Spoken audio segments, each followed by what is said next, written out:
আমরা সবাই জানি যে অটোক্যাড 2007 এটা একটা আইকন থাকলে আইকনে ডাবল ক্লিক করলে এটা ওপেন হয়ে যায়। তো এটা তোমরা সবাই এটা করতে পারো, এটা সমস্যা না।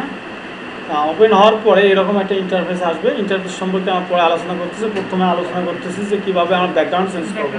ঠিক আছে, আমাদের এখানে ব্যাকগ্রাউন্ডে আছে কি হোয়াইট, এটা নর্মালি কত থাকে, ব্ল্যাক থাকে, হ্যাঁ কালো থাকে। তাহলে আমরা কী করবো, এটা হোয়াইটটাকে ব্ল্যাক করব। এটার জন্য আমরা কিবোর্ড থেকে ওপি এর ফুল হচ্ছে অপশন, ওপি দিয়ে ইন্টার দেব। ঠিক আছে, ইন্টার অথবা ব্যাক স্পেস। ঠিক আছে, ব্যাক স্পেস কোথায়, এই যে নিচে দিক কিবোর্ডের সবচেয়ে নিচে যে বড় যে বারটা আছে বা কিটা আছে সেটা মূলত ব্যাক স্পেস বার। তা এটার ক্ষেত্রে এখন যাবো এখান থেকে অপশন নামে একটা ডায়লগ বক্স আসবে, এখান থেকে যাবো ডিসপ্লেতে। হ্যাঁ, ডিসপ্লে থেকে কালার্স, অপশন থেকে ডিসপ্লে থেকে কালার্স। দেখি আমার এদিকে দাও, এটা আমি একটু অন্যভাবে লিখে দিই, তোমার সংক্ষেপে এইভাবে লেখো। অপশন থেকে ডিসপ্লে থেকে কালার্স, LORS, হ্যাঁ colours.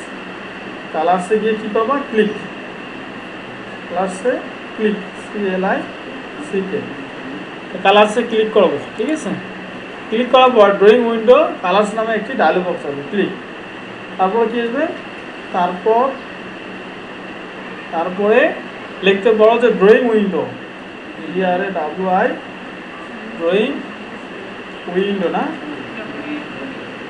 Window colours, COLORS, colours নামে একটি ডায়লগ, DIALOG ডায়লগ বক্স আসবে।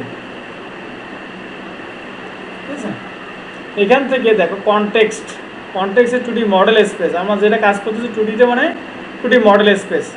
এখান থেকে uniform background 2D model space, আর ইন্টারফেস এলিমেন্টে ইউনিফর্ম ব্যাকগ্রাউন্ড। এখানে কালার্সে হোয়াইট দেওয়া আছে, তারপরে হচ্ছে কালার হোয়াইট আছে। হ্যাঁ, আমরা যে এটাকে যদি ব্ল্যাক করে দেই, এই যে ব্ল্যাক, তাহলে এটা কিন্তু ব্ল্যাক আসবে। এটা করার পরে অ্যাপ্লাই অ্যান্ড ক্লোজ দিলে দেখা যাচ্ছে ব্ল্যাক হয়ে গেছে।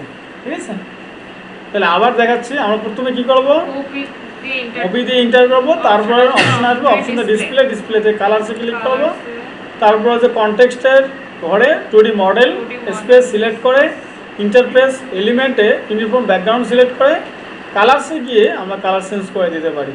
হোয়াইট দিলে হোয়াইট হবে, ব্ল্যাক দিলে ব্ল্যাক হবে। আমরা যদি অন্য কোনো কালার দিতে চাই, রেড দিলে রেড হবে। এছাড়াও আমি যদি কালার তৈরি করতে চাই, সিলেক্ট কালারে গিয়ে কালার তৈরি করতে পারবো। আমি আমার মতো আমি একটা কালার তৈরি করে নিতে পারি। এটা আমি এইভাবে দিতে পারি, দেখছো, এইভাবে আমার ব্যাকগ্রাউন্ড চেঞ্জ করতে পারবো। ঠিক আছে, তো এগুলো নর্মালি কিন্তু কেউ শেখায় না, নর্মালি দেখা যাচ্ছে তোমাদের ইন্টারফেস নিয়ে আলোচনা করে শেষ করে দেয়। তো এগুলো আরও অনেক কিছু আছে, যেমন মনে করো যে এই যে ক্রোশেয়ার আমি চাইলে মান পরিবর্তন করতে পারি। আচ্ছা, এটা আগে হোয়াইট করে দিই না। ক্রোশেয়ার কোনটা, সাধারণ একটু চোখে লাগে, কালো করে।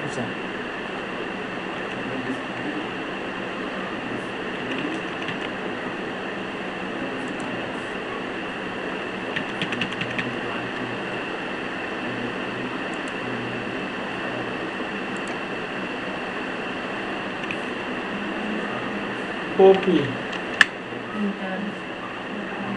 কালার্স, ক্রোশেয়ার হোয়াইট হয়ে গেছে, শীত তো দেখা যাচ্ছে না কেন। ঠিক আছে, ক্রোশেয়ার নর্মালি দেখা যাচ্ছে ব্ল্যাক থাকে। ঠিক আছে, এইরকম থাকে আর কি নর্মালি।